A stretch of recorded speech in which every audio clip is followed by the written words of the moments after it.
remiss of me not to speak a little bit about the world. And as you say, I do believe something happened yesterday. Just a small thing. Yes. I think there are probably, to my mind, 4 or 5 important consequences for the relationship and for the business aspect of the relationship. One, there was already a reordering of supply chains which was taking place. It is very likely that in view of the election results yesterday in the US, that this would accelerate. I'd be very candid with you. I mean, some of it would certainly be somewhat disruptive, but we in India perceive it as an opportunity because having kind of missed the manufacturing bus in the 1990s, early 2000s, we do think that this reordering of supply chain gives us a sort of second bite of the apple, and maybe this time around, starting with Apple, we are doing better than we were doing earlier. The second, there will be, in a way, more geopolitical hedging.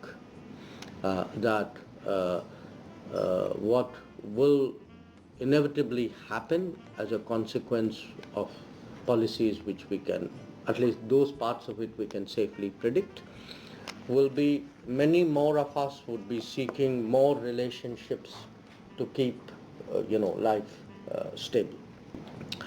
The third pertains to the digital side, and the digital side now pretty much covers everything.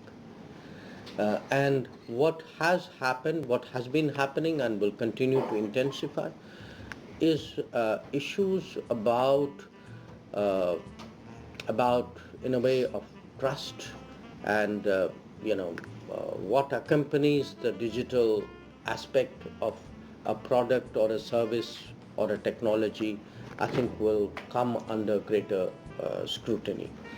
And it will reflect itself in different fields. I mean, we've seen that already in semiconductors, where there's a very conscious attempt at diversification of production, and the drive towards AI will further accelerate this. Digital payment platforms, for example, would become, in a sense, more valuable, but also, which platform to use with whom becomes an important question. A fourth one, to my mind, is mobility of talent and skills, because even as there is a re-globalization or reworking of the current architecture, apart from the technology changes, I think the demographic unevenness of the world is beginning to bite us. That there would be economies where the demand would be high, the talents may not be plentiful, it could be different in other places, and what will happen, in a sense, is already happening, and I can give you some very interesting numbers here, is we will be moving, my guess is perhaps in the next few years, to a much more integrated global workplace. That many countries, and it'll be, to my mind, even a United States under Donald Trump, will make a distinction in immigration and mobility.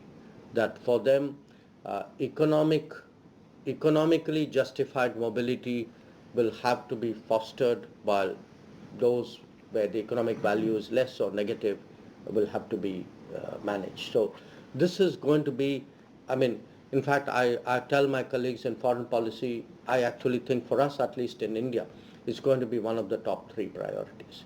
That how do you create and manage and optimize a global workplace? Now the global workplace doesn't mean that the talent alone has to move. Businesses can move as well. We've already seen in the last few years, right now, by the last count we have about 1,800 global capability centers in India, which between them generate about $150 billion worth of exports. So we see this trend intensify because the more technology-driven, more digital era is going to require a certain concentration and access to skills and talent. So whether the you know talent goes to the business or the business goes to the talent, I mean that's a decision which corporates will be making. And finally, we do think that again, politics notwithstanding, the world will be greener. That while the pace of the greening of the economy may vary, definitely, if one looks today, I mean, we are certainly taking a big bet on green hydrogen, on green ammonia.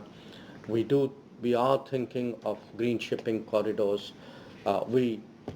Electric mobility is already upon us. We are looking at biodiesel.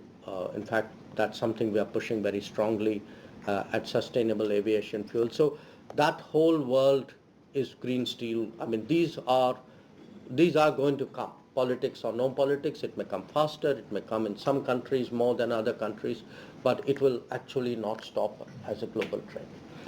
So these, to my mind, would be the geopolitical factors we have to contend with, and which our relationship.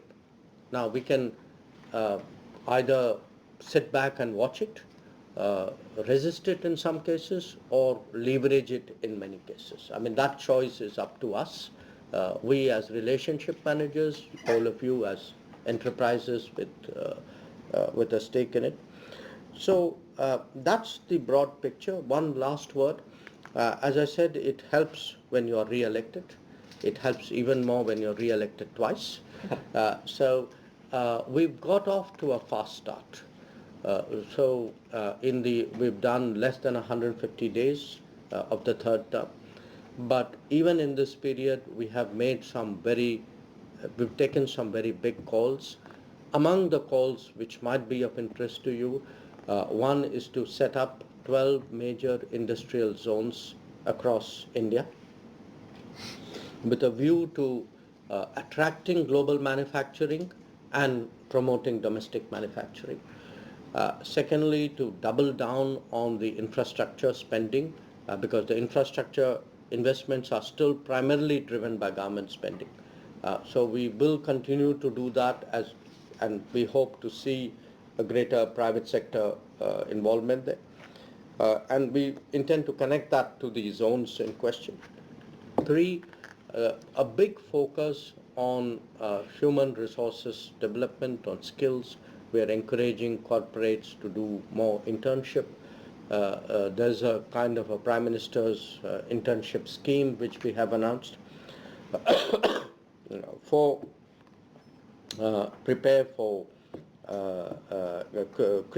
promote stronger rural growth because again, historically that's been the laggard sector.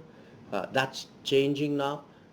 So as the agrarian economy really sort of gets better value for its production, we are seeing actually the gaps between industrial growth and rural growth narrow in comparison to the past. And finally, as I said, prepare for this different world which we are looking at, a world of AI, a world of